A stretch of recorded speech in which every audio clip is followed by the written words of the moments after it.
مرة كنت قاعدة بتكلم مع حد عن الفلوس والديون والكلام ده، فقال لي بمنتهى التلقائية: هو يحصل ايه يعني لما الدولة تطبع لنا شوية فلوس نفك بيهم زنقة؟ والمشكلة انه كان بيتكلم بجد، تخيلوا. وطبعا انا مش بتاعة اقتصاد، يعني لا هتكلم في تضخم ولا في غطاء نقدي ولا في اي حاجة من الكلام ده. انا هتكلم عن الضرب خانة. ضرب خانة؟ تطلع ايه بقى الضربة خانة دي ان شاء الله؟ عمرك سألت نفسك الفلوس اللي بتتعامل بيها دي بتطبع فين او بيتم صكها فين؟ لو عايز تعرف اصل الحكاية من البداية، يبقى يلا تعالى بسرعة وركز معايا.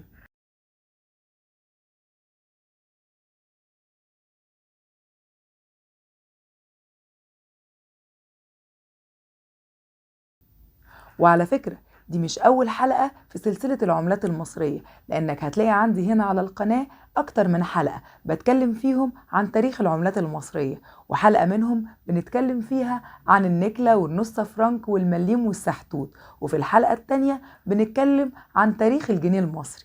إنما في حلقتنا النهاردة هنتكلم هو الفلوس المصرية كانت بتتعمل فين ومن إيه وإزاي. بص بقى يا سيدي، قدماء المصريين ما كانوش بيتعاملوا بالعملات المسكوكة، وكانوا بيفضلوا التعامل بالمقايضة أكتر من التعامل بالعملات، لحد سنة 350 قبل الميلاد لما ظهرت عملة النوب نفر اللي حكينا عنها قبل كده. وبعدها كانت أول عملة يستخدمها المصريين في عهد الإسكندر الأكبر، وكان مرسوم عليها صورته.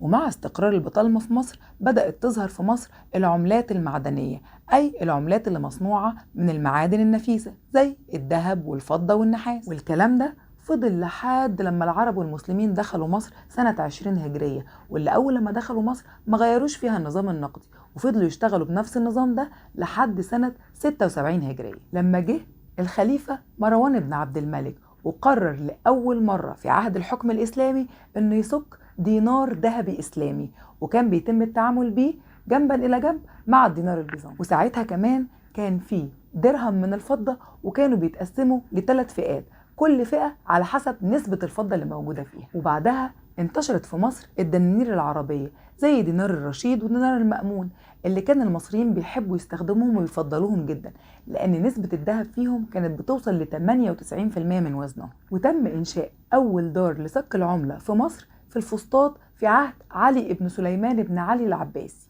ولما جه أحمد بن طولون وبدأ إنشاء الدولة الطولونية، كان من ضمن مظاهر الاستقلال الجزئي اللي هو عمله إنه عمل حاجة اسمها الدينار الأحمدي، وكان مكتوب عليه اسم أحمد بن طولون. وبدأ الناس في مصر يفضلوا استخدام الدينار الأحمدي عن الدينار العباسي، لأن كانت نسبة الذهب فيه بتوصل ل 98%، لحد ما جوهر الصقلي بيدخل مصر وبتنشأ دولة الفاطميين، وساعتها بيتم صك دينار فاطمي باسم المعزية، وتفضل العملة المعزية هي العملة الرسمية في مصر على مدار حوالي 200 سنة، وهي فترة الحكم الفاطمي لمصر. وده بالرغم من ان كل خليفة كان بيجي كان بيصك عملة باسمه، لكن تفضل العملة المعزية هي اشهر واهم العملات اللي استخدمت طول الفترة الفاطمية لمصر. ولما يجي صلاح الدين الايوبي ويكون الدولة الايوبية في مصر هيلاقي مشكلة في الذهب، وده لاسباب كتيرة جدا، بسبب استنزاف الثروات في الحروب الصليبية، ده غير ان الفاطميين كانوا عايشين حياة بذخ وكانوا بيستخدموا الذهب في كتير جدا من المفروشات وفي ادواتهم اليومية. وبالتالي يقرر صلاح الدين الايوبي ان المعدن الرئيسي للعملة يبقى هو الفضة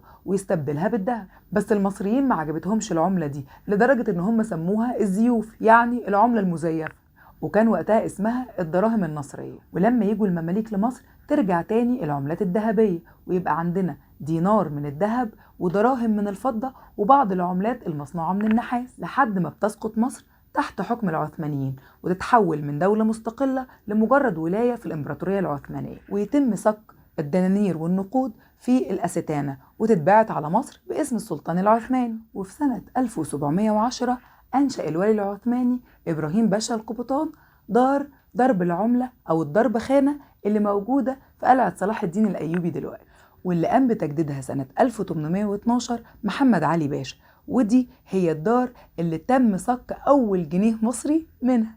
وفي سنة 1883 في عصر الخديوي توفيق تم إصدار قرار بغلق الضربة خانة المصرية، وبقينا بنسك العملات بتاعتنا في بلاد بره. وبقت العملة المصرية بتطبع في ألمانيا وإنجلترا والمجر والهند. وفي 3 إبريل سنة 1899 يصدر البنك الأهلي المركزي المصري أول جنيه ورق. وفي سنة 1950 يقرر الملك فاروق إنشاء دار لصك العملة في العباسية في مصر.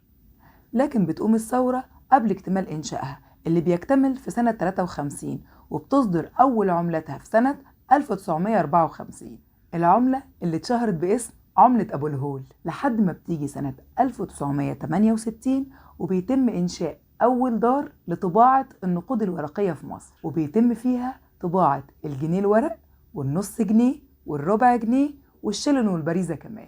وبس يا سيدي، بكده تكون عرفت تاريخ صك العملات المصرية من أول النوب نفر لحد الجنيه المصري الغلبان، وكمان تكون عرفت معنى كلمة الضرب خان. وطبعا ما تنساش تدعمني بلايك وشير للفيديو ده، ولو كنت لسه ما اشتركتش في القناة ياريت تنزل تدوس على زرار سبسكرايب علشان تقدر تتابع معايا كل الحلقات اللي فاتت واللي جاية كمان.